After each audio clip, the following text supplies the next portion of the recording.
A boarding school student's life will always be the same wherever you are. Us, Sepintas students have went through some difficult times because of probably silly things. Thinking about it, we made a list of problems that we face in boarding school.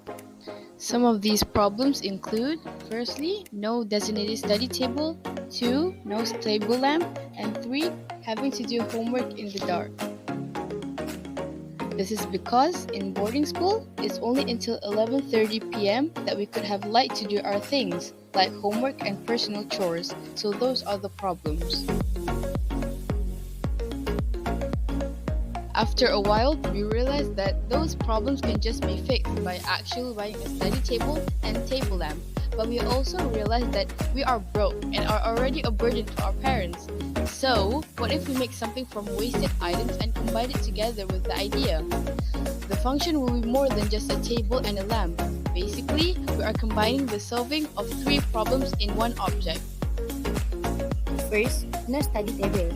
We can make our own using recycling methods such as stick box and PVC pipe. Second, no table lamp. Instead, the DIY's LED light strip under the acrylic sheet will be the solution.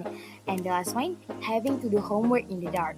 For instance, drawing difficult image, writing, and much more. The light from the LED light strip will make the things we want to draw appear at the paper so that we can follow the line to draw it.